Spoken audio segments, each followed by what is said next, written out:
दिन हथियार उठा लेंगे हाथों में तो कितने मनवादियों के, संकीर्ण विचारधारा के लोगों के, अपराधियों के, रेपिस्टों के भागना पड़ेगा। नहीं तो रोड चौराहा पर पकड़ कर हम लोग तो एक बार नहीं 1000 बार बोल रहे हैं जय भीम।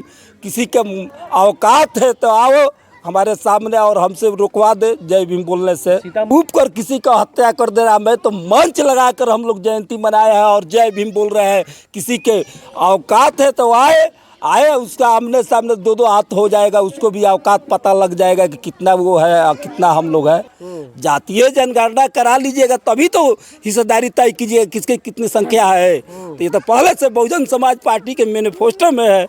ये दूसरे लोग अगर इसको हाईजेक करना चाहते हैं तो ये गलत बात है। बिहार में आए दिन दलितों के बेटी बहन के साथ रेप हो रहा है, तो मैं ये पूछना चाहता हूँ आपके मीडिया के माध्यम से कि क्यों दूसरे समाज को बेटी बहन के रेप नहीं होता है, दलित समाज के होता है। इसलिए हम अपने दलित भाइयों से यह अपील करता हूँ कि आप लोग एकजुट होइए और ज़रूरत पड़ेगा तो हम लोग किसी तरह पीछे नहीं है। ज़रूरत पड़ेगा तो बाकी लोग के 4 हाथ नहीं है और हम लोगों के 2 हाथ है, उनको भी 2 हाथ है।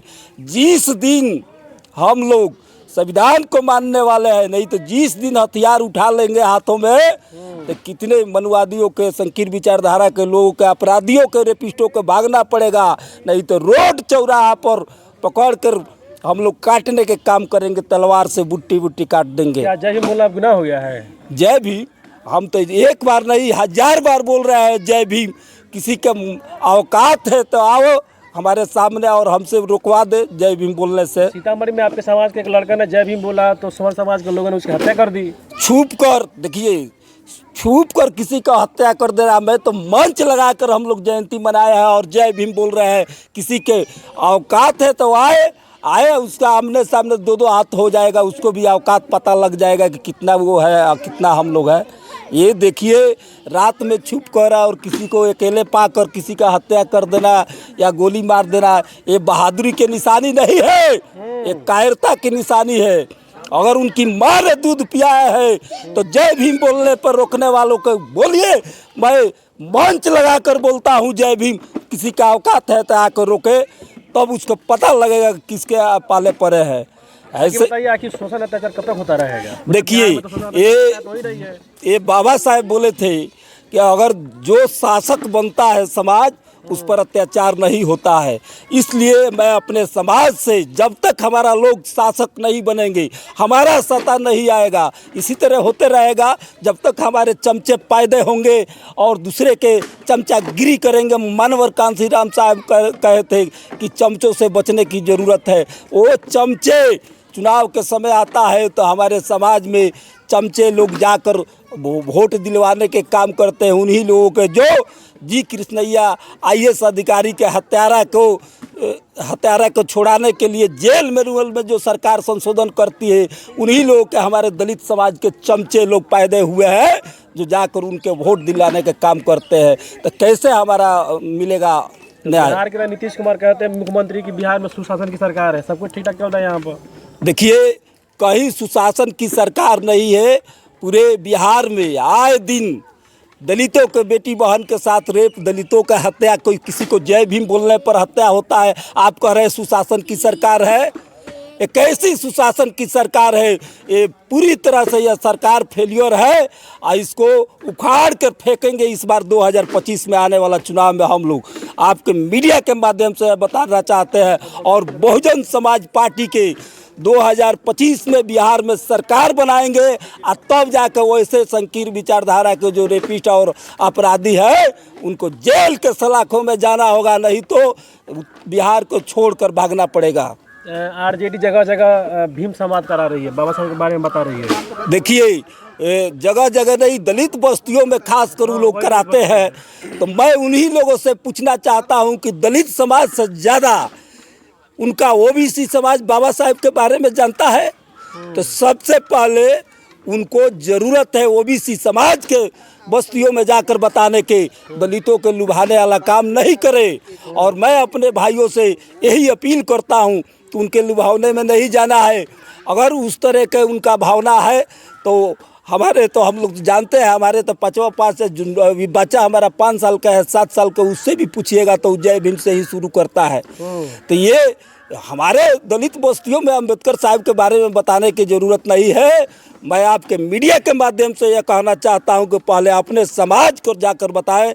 वो लोग बाबा साहब के बारे में कुछ तक नहीं जानते हैं और नहीं विश्वास है।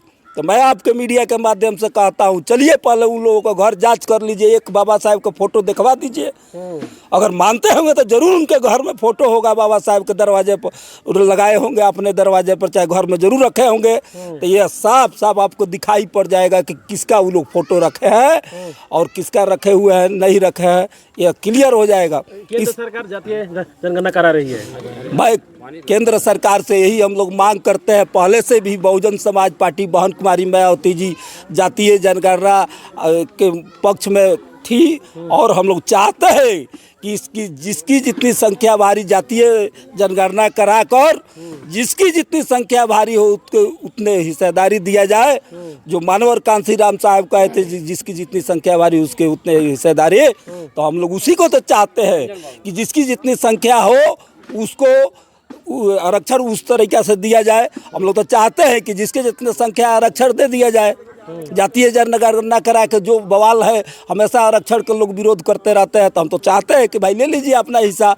हम लोग किसी के हिस्सा लूटने वाले नहीं है, हम लोग अपने हिस्सा के लिए लड़ाई लड़ते हैं, ये नहीं कि हमको दूसरे के हिस्सा लूटना है। लेकिन कांग्रेस आरजेडी के लोग कह रहे हैं कहा कि हमारा जीत है, हमने पहले इस आवाज़ को उठाया है। ये देखिए, जितने लोग कह रहे हैं, ये मीडिया, सोशल मीडिया, न्यूज के माध्यम से कहीं छुपा नहीं है कि इसका लड़ाई कौन लोग लड़ रहा है। पहले से ही ये बहुजन समाज पार्टी पहले से ही मांग करती है कि जिसकी जितनी संख्या भारी उसकी उतने हिस्सेदारी होना चाहिए। तो कैसे आप हिस्सेदारी तय कीजिएगा? जातीय जनगणना करा लीजिएगा तभी तो हिस्सेदारी तय कीजिएगा किसकी कितनी संख्या है। तो ये तो पहले से बहुजन समाज पार्टी के मैनिफेस्टो में है।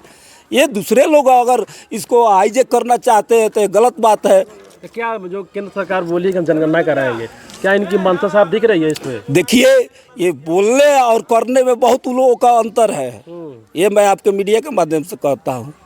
वो तो सबके साथ सबका विकास करते हैं, किसको आरक्षण देते हैं जब सरकार आता है तो सबको सामने दिखाई देता है। ये नहीं बोले कि अति पिछड़ा के 5% हम बढ़ा देते हैं। कहने के लिए कहते हैं कि हम ओबीसी है, तो ओबीसी के ही आरक्षण बढ़ा दिए होते 27% और 52% कर दिए होते। हम यही मांग करते हैं उनसे कि अगर असली ओबीसी है, अपने को आप मीडिया पर आकर बोलते हैं कि हम ओबीसी समाज से आते हैं, तो ओबीसी के 52% आरक्षण दीजिए। मैं इसका समर्थन करूंगा, मेरा पार्टी भी समर्थन करेगा। और बहुजन समाज पार्टी यही चाहता है देश में कि जिसकी जितनी संख्या हो उसके उतने हिस्सेदारी मिले और कॉलोजियम सिस्टम भी समाप्त हो इस देश में। इसका भी हम लोग लड़ाई लड़ते हैं। लास्ट क्वेश्चन लेंगे। स्वर्ण समाज के लोग इसका विरोध कर रहे हैं, कह रहे हैं कि जो केंद्र सरकार जातीय जनगणना करा रही है सरासर गलत करा रही है। एकदम बिल्कुल जरूरी है। वो लोग तो हमेशा सही का विरोध करते हैं, अपना मजबूती से लोग विरोध करते हैं, तो करते रहना चाहिए। वो लोग करते हैं तो उस पर हम लोग क्या बोलेंगे। लेकिन मैं यह मांग करता हूँ कि एकदम बिल्कुल जातीय जनगणना होना चाहिए इस देश में, और नहीं होता है। माननीय नरेंद्र मोदी जी के नेतृत्व में अगर नहीं उनके सरकार में होता है तो ये अति पिछड़ा ओबीसी दलित समाज के लोगों को समझना चाहिए कि ऐसे जुमलेबाजों के उखाड़ के फेंकने की ज़रूरत है अब। चलिए।